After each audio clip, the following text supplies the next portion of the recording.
কি তো কি হইছে এইভাবে বলার কি আছে বুঝলাম না বিষয়টা। মালয়েশিয়া কি টিকটক করতে আসছেন? সরেন তো। শুনলাম আপনি নাকি কি জানি করছেন। রাকিবের পরে এবার অন্তরা সানজিদাকে অপমান করলো, তাও আবার সানজিদা যে 3 সাবজেক্টে ফেল করেছে এটা নিয়ে। So sad. সানজিদা না, আপনি এখানে কি করেন? আপনার রেজাল্ট কি? এতগুলা ফোন দিছি, ফোনই ধরে না রেজাল্ট জানার জন্য। আর রেজাল্ট কি? আমার চ্যানেলের এর আগের ভিডিওতে দেখিয়েছিলাম রাকিব হোসেন সানজিদার ফেল করা নিয়ে অপমান করছে। এবার সানজিদার আপন খালাও, এই আপনি এখানে কি করেন? আপনি মালয়েশিয়া কি করেন? মালয়েশিয়া কি করি দেখেন। তাও নাচানাচি করতেছে, টিকটক করতে আসছে মালয়েশিয়াতে।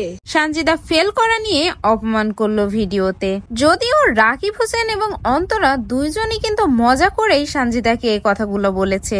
কি তো কি হইছে এইভাবে বলার কি আছে বুঝলাম না বিষয়টা। মালয়েশিয়া কি টিকটক করতে আসছেন? সরেন তো। শুনলাম আপনি নাকি কি জানি করছেন। কিন্তু কিছু কিছু বিষয় খুবই আবেগী হয়। সানজিদাকে এই কথাগুলো যখন বলছে সানজিদা তখন হাসছে, কিন্তু ঠিকই সানজিদার খারাপ লাগছে তার ফেল করার কথা শুনে। সানজিদা না, আপনি এখানে কি করেন? আপনার রেজাল্ট কি? এতগুলা ফোন দিছি, ফোনই ধরে না রেজাল্ট জানার জন্য। আর রেজাল্ট কি?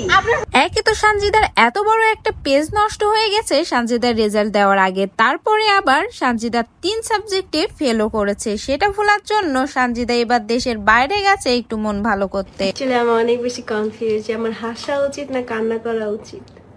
তবে আমি পাবলিকলি সিম্পেথি নিতে চাই না, দ্যাটস আমি কান্না করবো না। আমি যথেষ্ট। আর সেখানে যেও শান্তিতে থাকতে পারছে না সানজিদা। একের পর এক ব্লগ ভিডিওতে একবার রাকিব হোসেন একবার অন্তরা সানজিদাকে সেসব কথা বলেই যাচ্ছে। রিসেন্ট সানজিদা একটা ভিডিও আপলোড করে এবং সেখানে বলে, আমার এত খারাপ দিন যাচ্ছে যে কি আর বলবো, জানি না কার নজর লেগেছে। একে তো রেজাল্টের একদিন আগে আমার এত বড় পেজটা নষ্ট হয়ে গেল, তার উপরে আবার আমি রেজাল্টে ফেল করলাম। সানজিদার রেজাল্ট পাবলিশড হওয়ার পরে সানজিদা এবং সানজিদার মা লাইভে এসে বলেছিল যে সানজিদা 2 সাবজেক্টে ফেল করেছে, কিন্তু এই বিষয়টা সম্পূর্ণ মিথ্যা। সানজিদা আসলে 3 সাবজেক্টে ফেল করেছে, আর এই বিষয়টি রাকিব হোসেন নিজেই স্বীকার করেছে। রাকিব হোসেন ব্লগ ভিডিও তৈরি করে এবং সেখানে এসে সানজিদাকে বলে যে সানজিদা আসলে 3 সাবজেক্টে ফেল করেছে।